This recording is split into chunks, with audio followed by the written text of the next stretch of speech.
Président Luli, bonjour. Bonjour, monsieur le journaliste. Voilà, tu es au talon d'un cabinet à Moussala comme d'habitude, ça fait longtemps. Qu'est-ce qui justifie le silence, Nayo? Bon, silence, ils enlèvent moi silence comme talité, mais ils qui position moi comment est-ce qu'il fallait se comporter face à médias, parce que nous avons une idée d'opinion. Tous Nazali, secrétaire national de la jeunesse responsable, donc c'est tout à fait normal que na musala mususu naza na musu ba série tous à la mois ba distance tous à la mois ba réserve il était question de la réserve wana yango boyi kina musala mususu ba toyi koyebelanga moyena s'afficher comme tout s'afficher comme tel les athées mais du moins dans le cadre de la secrétaire national de la jeunesse responsable aussi comme leader d'opinion on peut s'afficher comme tel pour qu'on peut sa ba position na biso et puis tout va s'exprimer par rapport à nyonso toyi komona na mboka na biso. Voilà, santé, apparemment, santé, l'apparence apparente déjà, ils ont promettre un peu aux la santé, ça déjà malade, on retourne à monter. Mais jeunesse responsable, ils ont un objectif ni pour n'avoir bien monté, bazo l'andabiso. Bon, jeunesse responsable, les alliés sélectifs, moi, bah jeunes, oui, c'est ici, bah jeunes, ou bah alliés qu'on réfléchit pour na avenir, na devenir d'abord la banque, on a la société, et puis finalement, la société où il y a ni bisika, tout le monde point commun à bisu yali. Nous sommes des nationalistes, c'est-à-dire bateau à l'ingimbo kana bango. Et balingi mboka na biso ebako ils allaient évoluer na baigard nyonso dans le domaine nyonso social, domaine culturel, domaine économique, politique nyonso tous allaient évoluer tout bato bazali na souci à ba valeur. Donc voilà ndenge tous allez ko kanisa jeunesse responsable ko ba ko kiper ba jeune bazala utile pour nous aller utile il faut d'abord aujourd'hui prêt. Et na ba toujours Lumumba très jeune premier président Mboka Nabiso, très jeune. Donc, Biso peut faire tout par exemple. Jeunesse responsable, ils ont soutenu des sièges sur les alliés, puis est-ce qu'ils ont pour ressortir la province Moko Boïté, dès tout le monde a un phénomène tribalisme, les locaux comme opprimés, et comme vous aussi, alors, jeunesse responsable, vous avez soutenu des gagnants. Siège Nabiso d'abord national, ils ont ici qu'à tout ça, dans le cabinet Nanga. Et siège. Est-ce que tu repères ça adresse na médiaté hein? Non, bah toi on a bon. Ça structure ici l'association. Ça les sabat pour et au sein ça yo pour 9e rue numéro 13 na industriel na commune à limité. Voilà, secrétariat national de la jeunesse responsable et adjoint nanga ala muto ya Équateur. Na piste réponse déjà. Alors, Oazali assistant nanga azape azamuluba. Ok. L'assistante nanga zamuluba. Na kati ya jeunesse responsable. Ba collaborateur nanga nyonso na zana bango baza proche, o bazwa ba décision ensemble nanga bango nyonso ekolo nanga na kati zade. Donc on a tout simplement nous sommes nationaux. Donc bandeko pe balinga peut-être ba polémique pour na kamba parité, on a corrigé aza ndeko moi c'est donc l'assistante. Voilà, ils ont pour une balité. Maître Edo, mais un peu qu'on frôler sur l'actualité aux autour de Congo démocratique. D'abord, Boni Sango ya Congo central, et Nabiso Mikolo Zalaï Kuna, ils allaient un des leaders et Akuna, Bandéoma Batininga la Solanai, pour n'avoir la situation à Mikel, qui était tout le monde un peu pour réfléchir ensemble, voilà. Bon, pour le Congo central, ma vie sanguine, na autos Araguna dernièrement, na Kenda, na Souaga, na Kisantu, na Zongaki, mais ça nous dérange un peu, malgré le niveau Congo central, parce que dans la province, nous sommes s'épanouir pour abisso d'aller ensuite il y a des tendances où il y a des tendances soutenues défendues par le premier président de l'Assemblée provinciale. Toi, la tendance n'est-ce pas dirigée par le gouverneur. Alors aujourd'hui, ces deux têtes, ils ont posé un problème dans le niveau Congo central. Bon, et ici, je voulais seulement interpeller les chefs d'État au regard de la constitution d'Abisso. Et aussi, dernièrement, en 2011, tout ça là qui est révision constitutionnelle, où il peut ça qui chef de l'État pouvoir et à dissoudre l'Assemblée provinciale et aussi à révoquer le gouverneur. Alors, il y a au regard de l'article 69 comme garant de la nation, garant à bon fonctionnement de l'institution. Alors, nous avons des institutions provinciales, ils ont tant pour la montée, à niveau Congo central. Alors, je me pose la question, pourquoi il y a un silence au pas chef de l'État? Ou bien ils ont profité pas naïe, tombé qu'on soupçonné, ils ont profité pas naïe. Mais tout le monde qui ont profité pas naïe n'a qu'à mon côté, pourquoi? Parce que il y a mandat zaïe. Mandat est chef d'État national. Donc mandat est chef d'État national. Ils ont mandat naïe. So wabiga za naïe tika naïe neti utobenga politique Autriche na zo mutu na tia na c'est danger les gars. En tout cas, toko sa bilan il y a Congo central toko tsango na récite to échec qui a mandat chef de l'État. Donc il faut y attendre. Atelema aibani na kuikusa. Voilà. Mais bande comment ba tu comme qu'il a assez bazaki assassiné na Congo central bande na biso ba Kasai ba baza ba Jimon. Est-ce que vous avez l'information là? Oui, d'abord nazo condamné à moi. Oui, qu'est-ce qui s'est passé concrètement? Pour bande kwazo benga ngai na lobi ke nazo condamné à moi. Voilà. Ce qui s'est passé dans la parquet a un dossier déjà va déterminer ma responsabilité. Mais en tout cas moi je condamne déjà. Nga nga information tu na bika ba bomi information que des Jimon congolais dans ce qui n'angawan. Des Congolais babomi ba on a Congo central. Pour basalini. J'en ai dit que parquet quand il déjà battu les soupçonnés comme tel, toujours c'est la enquête pour déterminer. Mais na condamné quelle que soit la raison na condamné. Le président au répondre à la question na répondre non. Bande ko balini ba yeba to yo kika ke ba bomi ba. Kasi on to bato na parquet non. Parquet ça la enquête, parquet ne opesa siko déclaration ba ke mutabomi ba bomi pour na nini. Tout tinda pas un tribunal pour tribunal ba ko. Donc ba détail yo za na monter jusque. Ba détail jusque là na zate mais ce qui est vrai na condamné. OK. Nazo condamné au trop. Et on continue à condamner ti attends il y a raison attends bazaki na faute en tout cas on condamne on va tina souka. D'accord, tu évolues tu as toujours en Congo central ne mon antemi finalement ne mon antemi parce que on condamné ne qu'on condamné Jezelo et ça Jezelo comme malamu parce que makila ya mutu vie humaine est vraiment sacré donc raison exacte sauf Nzambe le rôle à Satan yé à se révolter na yé à sala oya au sala mais sauf biso bana Nzambe to ko sala na mabete voilà ne mon antemi finalement 4 mois après 2 mois après auti kozonga epa na ye na Congo na résidence libre pe aza déjà na ratanda na ye na yebite lecture no ezani ni parce que tout ce temps a chaki ba makelele ba fute ba mbongo na ye ba droit na ye tout ça ba futaki ete to moni guerre esa mi na ndako na ye ba kangi ba ke na ye humiliation wana ozaki commandité ngai na lobi ki ezaki commandité parce que nous avons un président de la République azali commandant suprême ya armée na la police. Tant que les généraux sont exécutés sur ordre moro quelconque, c'est que ordre de la présence de la République. Les lots sont sous l'impulsion. Azui en charge. Président de lui. D'abord, tu as la revendication de mon ancien Israël. Parce que certaines revendications sont légitimes. Par contre, d'autres sont légitimes. Donc, nous ne pouvons pas commencer à justifier la revendication de la légitimité.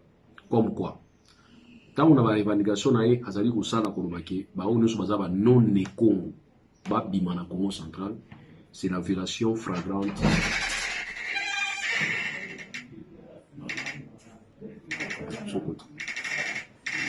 Par rapport à Yango, la revendication légitime, Yao Izalaka. Mais les revendications comme quoi muto azali muto a Congo central te abima na Congo central de konanga wana za violation d'abord ya mibeko parce que article 30 ya conseil biso que congolais nyonso azali libre ya kotambola na Congo mobimba et puis ya kotia résidence na ebisika oyo alingi na kati ya Congo. Alors soki biso to litola na revendication ko ba ke on nous ali non ne Congo abima les légitimité. Je me suis posé la question. Si vous avez un Congo afanda na Kasai, afanda na Équateur, ou afanda na Bandundu, alors ça allait créer inutilement un problème. Et les revendications qu'on va dire non, bon on a un niveau de parlement, bafuta watu mususu. Mais attends, tant que nous musala bobo futa $680,000 par an, presque n'a évité combien de parts par rapport à budget na biso. On les a faveur mais si mutu pas sala ki musala na yeki azo réclamer bon na yeki futa ça au moins ki to comprendre et beaucoup de panzanda kuna ye tant boyo panzanda kuna ye bato ba panzanda kuna ye ba kulu na te ya li police au l'état futa kambo yango ne ko panza il y a une responsabilité civile à l'état na bato ya l'état donc nous avons exigé à ce que l'état a futa biloko na ye wana donc voilà la revendication que tout le monde qui est légitime ya wana mais oya kolba ki ba non ne Congo na Congo central. Ça, nous ne marchons pas. Et au-delà de ça, pour nous continuer la revendication, le chef d'État a l'ongwa Moussala. Chef d'État a l'ongwa, il y a commis chef de l'État. Tout le monde qui a rempli son yos. Au Kangamon, à côté de prison, a bimi première fois. Et puis, ils ont des choses, ils ont vieux, pour avoir une mission. Ils ont vieux, au lieu de la prison, ils ont mis dans CNPP. Voilà, qui vient à l'Obiboya. Merci, docteur, nani va stabiliser tension artérielle. Mais kuna ils bisika ba traiter attention qui na CNPP oui on va traiter ni on est dans YouTube et puis besoin ici nda bolobi que non azaki na problème sur crânien Donc, ça dit, il ne peut pas, il à cause de non-imputabilité. Donc, tu as impité, il faut que ça la quitte, tu as l'obama ben société, et si l'Ivia zone parlait. Viens pas se rappeler que ça a un neve Mokuboué, et que l'on soit comme président. Donc, ça dit, nous, pour nous, nous sentons que c'est une façon aussi, ça dit, comme si nous via zone la soute. Conseil n'a pas ça via moi. Parce que, côté lié mingi, dans le pays où c'est normal, quand tu dis, Jacques Chirac, Nani, Macron, Olongwe, vous êtes sous-président, tu as comme président, mon frère. Place Nayo, ils ont la scène PPT là-bas. Place Nayo, ils ont la prison. Vous comprenez? Pas incitation à la haine. Ils ont là, ils font une négociation. Mais sauf que dans le Congo, à tout le monde, on a une rébellion, Boumino Batou. Ce gars, table rôle de Salami, va bien un dialogue. Ils ont calme, ils vont sur tout poste à ministre. Donc, dans le Congo, ici, on prend tout à la légère. Il y a un moment, les loyaux, on a aussi un Kambabika qui so ina sali sense ko côté nanga ikulandanga ba komelanga moto d'ailleurs ba kopesa nga bonus à ministre ngai na zaka très réaliste na zaka très pragmatique so na lobi kam na lobi likam vie ba côté yo trop ba idée yo trop ba revendication na yo wana mi baloza na ngo légitime ba futa yo ba futi déjà liboso pa te ba réhabiliter ndako te ba réhabiliter ndako te te o meka un peu ko corriger ba réhabiliter c'est l'île bâtiment na yo ene cause atana ba 75 appartements appartement moko nde ba réhabiliter donc tout ezaki pillé même fenêtre ezate siko bato apesa mbongo ba éviter que ba réhabiliter c'est l'île ndako te na profiter na pesa message pa olenga nkoyi azwaki $300,000 de $200,000 $250,000 pour réhabiliter c'est l'île 50,000 pour à meubler c'est l'île wana mais tout na a dépensé combien a tikali na combien c'est l'île là on va réhabiliter c'est l'île là on a 250,000 c'est l'île là on banda à ti Congo central ou bien izaka c'est l'île j'en profite pour na tout n'a pas Félix P et tout ce temps pour na nité mbongo wana pesa yeta avance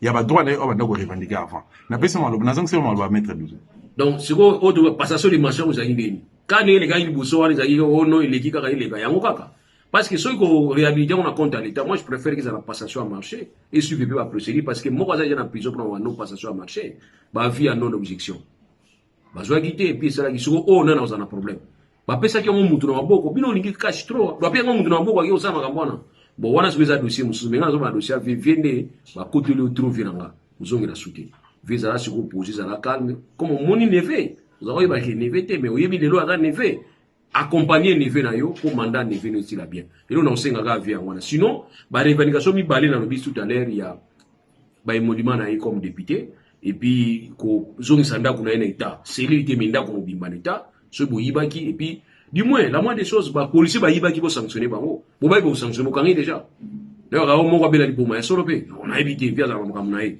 na évité babi o mais maka ça qui a fou bela liboma nenga to yoga mais tout cas vie profiter na moi pardon ba pesio na compréhension sinon via zo bela mutute donc ba saliga dossier ne di ba vie ti seke de tienne oui que ba bela ça mutu e pas mutu a bela ça vie Etienne mutu mais via bela mutu de ti le via ko fina malade mutute donc pendant ba guerre pendant capé a vie na biso ba tieka mascarade pour permettre via son à parler mais via la chance na souba bénéficier na parce que tout le monde comprendre que via aux a la raison peut-être à 2 points mais point souba na tana ki wana ya kombaki ba non e Congo ba bi na Congo central boulou wana en tout cas via le wana ko biso to na Congo central qui to zonga ba o bazana ba Kasai ba Congo bazana Kasai bazana bandulu to plier bagage biso pe kuna donc voilà peut-être comme na pour na vie mais pour tout na ngami question vie ta vie na ngana respect ka imi ya vie na respect ka vie trop mais na gouvernement na ye poste na mi ministre de justice kombo ya mais c'est Douli Muntu et ça wana oza réservé ministre ya justice ya gouvernement ya ne mona nseni okosi la ngana vie likam vie ngana beta na vie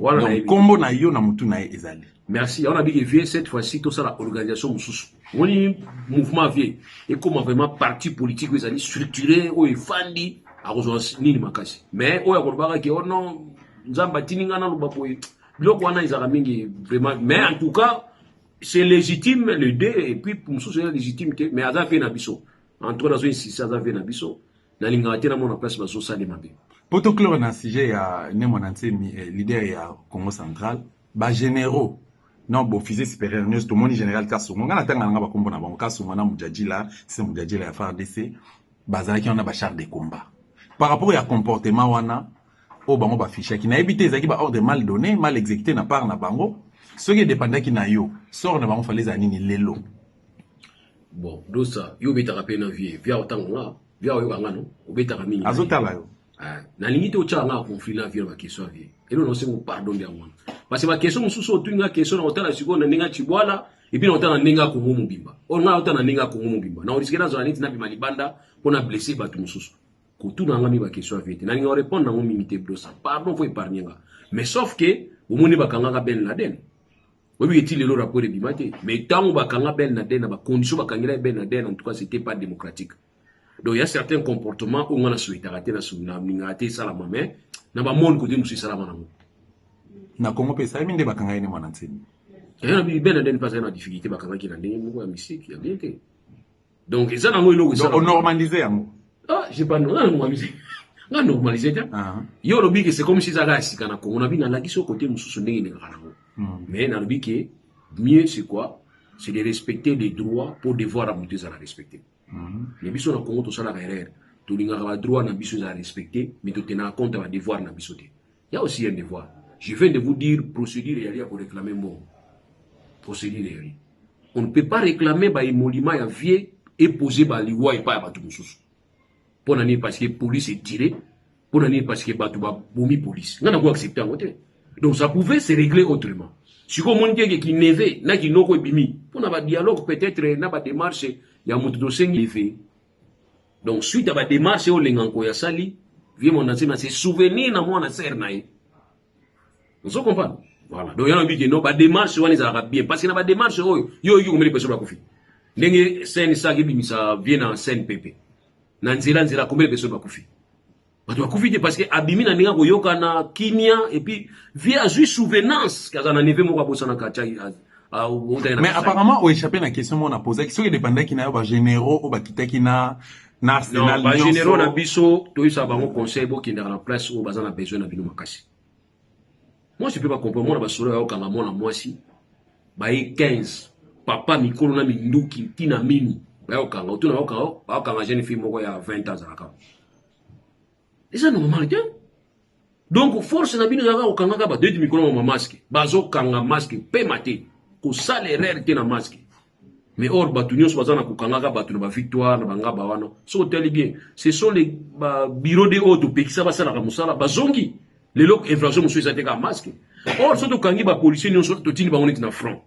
Na mine mu ikuna to hakufa. On te que ça la bien pour na Congo. Mais bango ba ça concentrer ah.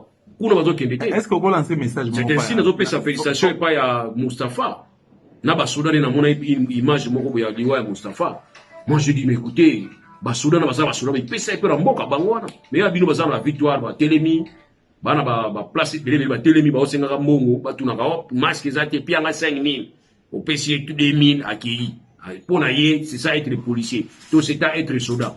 Alors moi ça ne m'étonne pas beaucoup quand mon ancien qui ne bataillon belé ça m'étonne pas or ba bataillon wana so na niveau est wana bo telemi bino nion sur la frontière bo jimi ndugu tche côté à Rwanda ta okengela bo oh kuna ba telemi mais kuna bozate bon mon abat moso ba koti ba rebelle ba koti baza 3 rebelles 2 4 rebelles ba kangi territoire mobimba pendant 2 jours bon mon tant ba kanga ki bo informer soute mais tant force armée qui na ko panza ba onde bo informer so foudroyante mais oui ba yaki ndengeni baza ki combien c'est ça aussi le problème on a biké bino ba policier bino ba soda bo ça la ko exagérer té parce que peuple na biso za na kanda tout ba mo vérité kanda mozani peuple za na ba tante belé kanda za ka kanda ti akanda mais ba tante et l'autre chose là toujours souhaité après bino besoin ba loi mo ezanga tina pam ba besoin na ta voiture yo moko kangi ba vitre la ta masque ata yo moko est-ce que ça rende wana bana ta masque na public o fa na ta voiture yo moko kangi bo policier qui dit oh la di masque té mais monsieur na kati ya voiture na mati vitre et on te lobi ke biloko mususu to yebisa peuple parce que maladi mususu o banga lelo mususu zo ya makasi na zo yebisa dia batu ya maladie pulmonaire mi to ya ressentir nzoto za na besoin oxygène. Parce que tu as kangakango, mutakangi a tiens masque na zolo pendant 7h, 19h. Pour banga ba les 5000. Malade nous souhaite ça là. Voilà, tu créé. Merci beaucoup président Douli, mais tu me camper au Tambola, cautionner la frontière et la République démocratique du Congo. Présence il y a 8 armées étrangères dans le sol congolais. Togo Tanga, Soudan, Centrafrique, Zambie, na petit Zambie, Rwanda, Burundi, Uganda, Angola, tout ça. Présence n'a pas besoin de GCP ni Tomoni, même ceux qui sont en président de la République, je ne sais pas, mais ceux qui sont à la carte, il se tue pendant que Yende Azali garant de la nation, président de la République, chef de l'État, c'est aux armées ba généraux bazo boma batu gratuitement boye bazo bimisa ba griffe mais bazana incapacité au na ba frontière pour que bunda aucun policier congolais a dénoncé le kwana président Douli est-ce que ko lo bayemo bon ceux qui baza ba rebelles soudanais ba rebelles zambiens ba rebelles rwandais burundais ça je peux dire que ça peut nous faciliter dans le cadre de la résolution de la crise ba appui oyo ONU sécurité conseil sécurité et oui quoi apporter biso pour lutter contre la force négative voilà.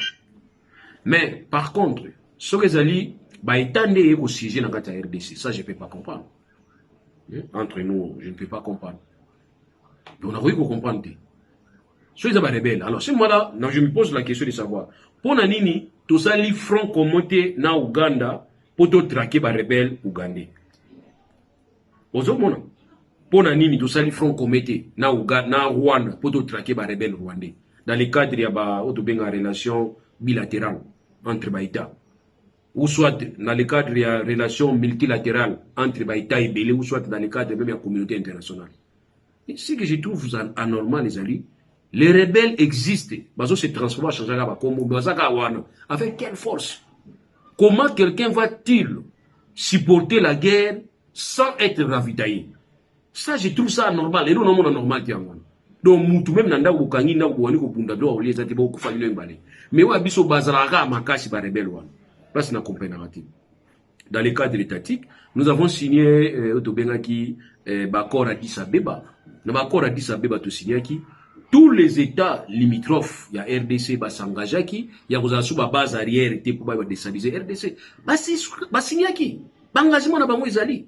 Mais aujourd'hui, ces États sont autour de la quantité.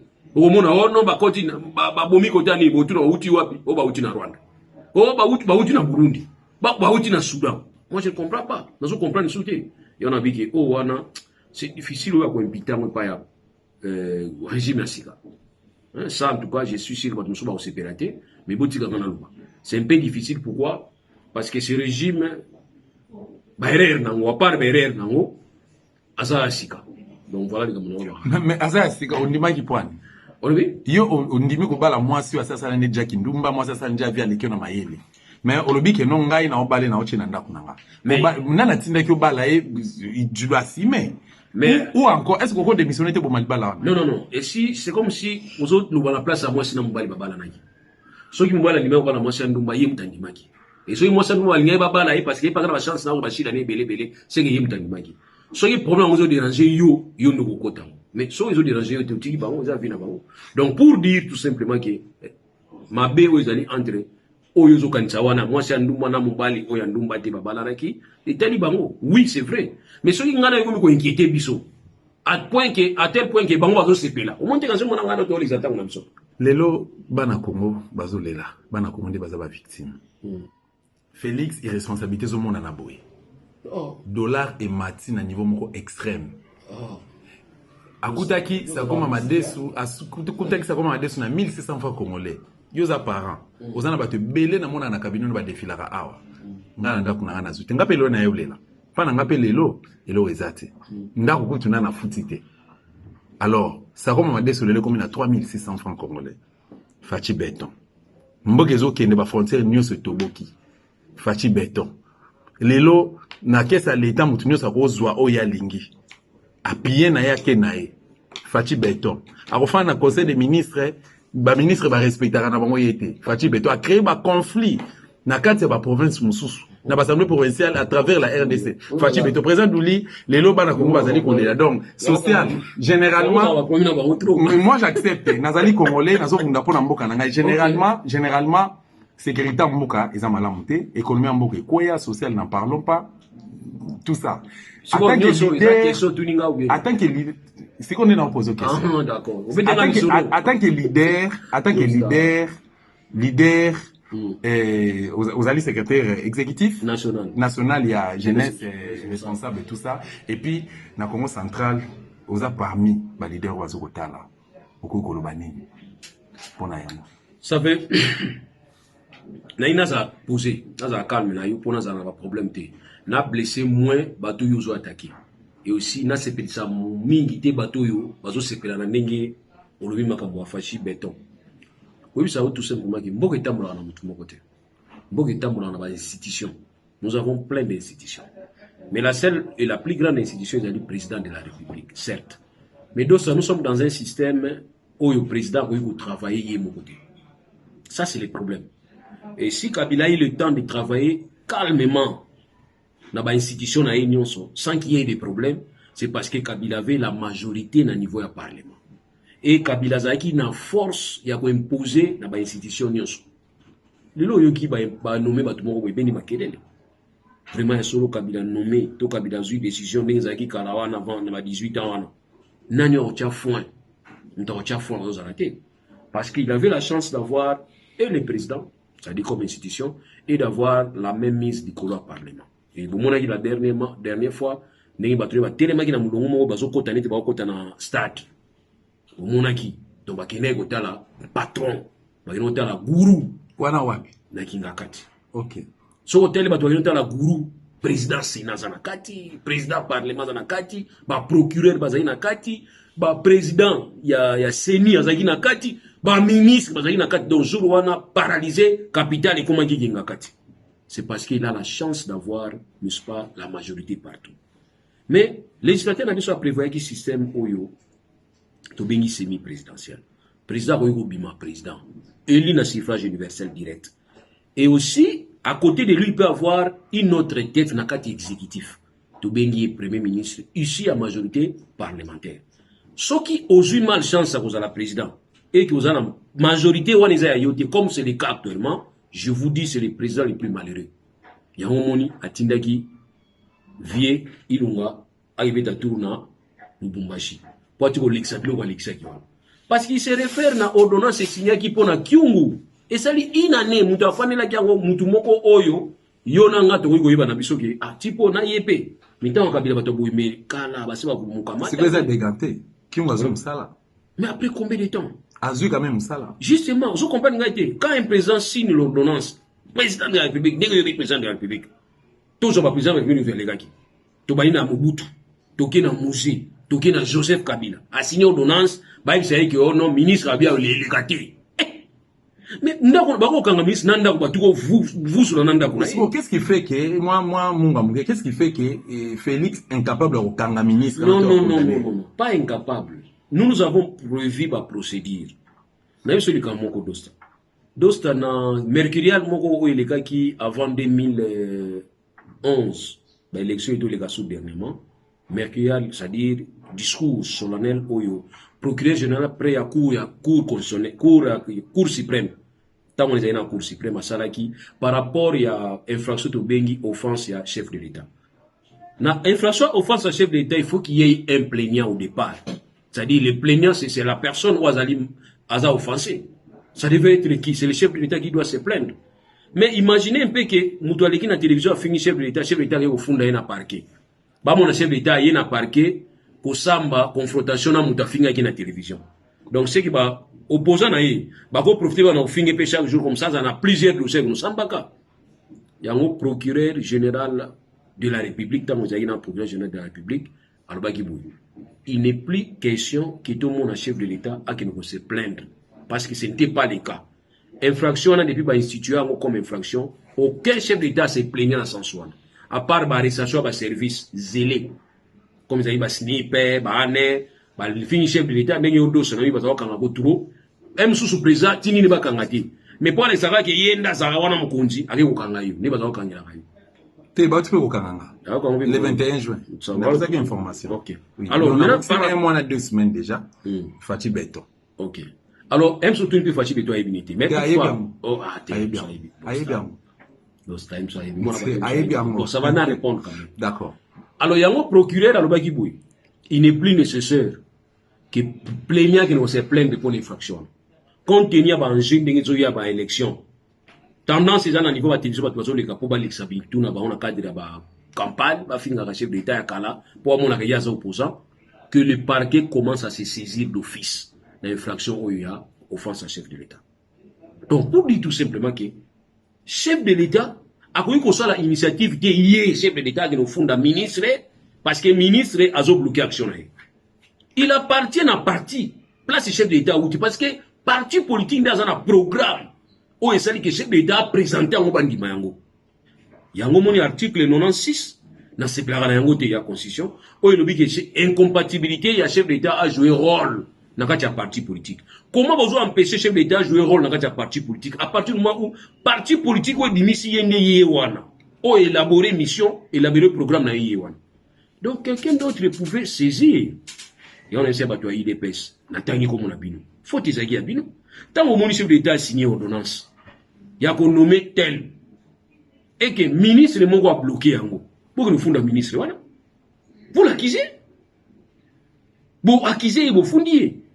Comme ça, chef d'État a fondé un gars qui a action, il faut vraiment écouter que les jeunes, les boyés, il y a parti dans biso, il y a funda, qui ministre qui gagne. Ça aurait été mieux. Mais vous fondez, tu as une solution politique. Or, ça, c'est une façon pour affaiblir le chef de l'État. Donc, pour répondre, ok, chef de l'État, ça a la facilité que nous faisons dans mon douté, ou un offensé. Ok? Mais, procureur, c'est un bagage qui est parqué, va faire mon dossier. Ou les gens pour ma grave tout. Mais ça a une incapacité à laisser aller, un peu à faire souffrir la population. En fait, non, côté là, c'est ça les a okufa. Mais ça, c'est. Aujourd'hui, on a posé une question, tout à l'heure, on a posé une question. C'est ça les a bien été. Au cours de par rapport à majorité, il y a parlement dans Maboko Nani. Les gouvernements, c'est ça l'émanation à parlement. Or, ce côté là, quand il y a gouvernement, moi, quand il y a 80-75%, il y a pouvoir, ils ont un peu FCC. Pouvoir, ils ont un mis, ils ont un peu félix. Mais il y a pour gérer au quotidien, c'est les gouvernements. Les gouvernements sont tels que FCC, parce qu'ils ont belé, parce que ça l'a mis. Bon, on s'en a côté. Et ma baisse, il y a battu FCC, parce que ça l'a côté, il y a quoi.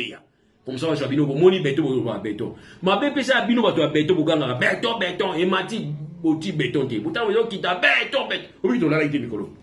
Tout ça, facilité. Nous devons te regarder, $, qui tinga, on a changé $. On a mis sur comme moi, il y a autant de dire, oh, on a vu, dans ces aranis. Sans voyager, nous devons qu'il y ait des poteaux, parce qu'on a un poteau, pour ça, qu'il y ait des poteaux. Bah, ça va te mentionner des points. Vous regardez tout ça, il y a des poteaux, on a un poteau. Pour les gens, moi, ça y est, bota, même si on a signé un bail naïti. Mais tu me dis, mais pas ça trop. Ako quand nous goûte boy, moi, ça y est, qu'on a bota, moi, on a koufi bien, moi, ça koufi. Il y a une famille, nous, sur Ibarakate, on a assez à bota qui. Oh, tu lis qui n'est qu'à siko, auto bota. N'est-ce pas qu'on a battu à fachi. Donc, ce moni qui a fachi, ça va œuvre, bon, quand on a pu nous fandi, pe suivre, bon, le bâti. Mais bon, comment il y a, bon, moni, et kiki, béton. Bon, moni, bakangi, ingandi, béton. Si vous avez ça va te soukanda. M. Sodo, on va te lire, va te voir, kanda. Merci beaucoup, Président Douli. Toujours cité place Wana, 2 août 1998, 2 août 2020. Souvenir nous en avons par rapport à ce qui s'est passé avec rébellion à Azaras Rouberois. Dans beaucoup de pays.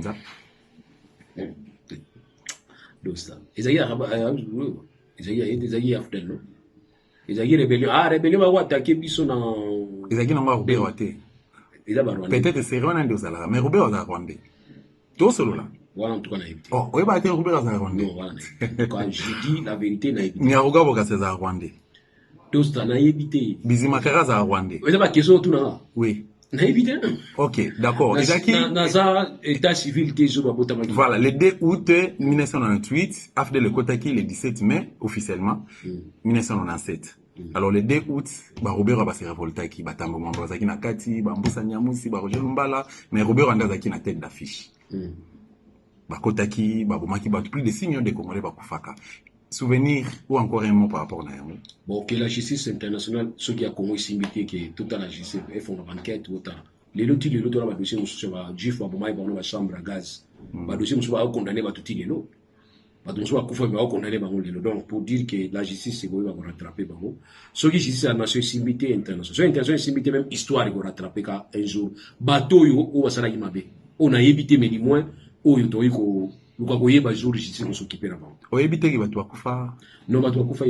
connais les victimes, mais je ne connais pas les coupables. Que les coupables vont détecter. Parce qu'à un certain moment aussi, il faut que présomption et innocence, ils allaient. Comme ça, ceux qui sont responsabilités, ils allaient engager, ils vont répondre. Voilà, Tom Nasuka. Dis-moi, au limo qui t'a moulaï, na dos stative va toi misala na yo. Doza parmi ba pila dos stative va toi pesa qui ont soufflé. Nga na reconnaître. Merci. Lelo zongi. Un mot par rapport à ba abonné na biso, ba to batala ko na poto. Donc, des dollars ou 50 000 personnes ba batalo déjà. Merci. Quoi ça bien quoi que faut mais ça na dos sta. Ala ba question moko trop piège ba question ils ont poussé au nabu ya on a eu même ba question oui ou non na ninga mo soutenir na boya ça que na boya la réponse à la question parce que il faut bien la possibilité de s'exprimer on a le bien ce qui s'allie pas c'est pas ba tout sous tant mieux o ba finga non bango na kipa bango ba comment tu vas vedette na bango comment tu vas fan na ba to ba finga na pesa na bango ka mbote mais toutefois ko yebisa bino ka ki Congo za biso nyos ce qui est important bitumbate important c'est la vie sociale mais tombaki pour ramener vie sociale ce n'est pas bien tout le monde en anda ko papa na maman ba bundaka so papa na maman bazoli satana na bunda c'est que papa no luka mbongo te faut continuer ko bunda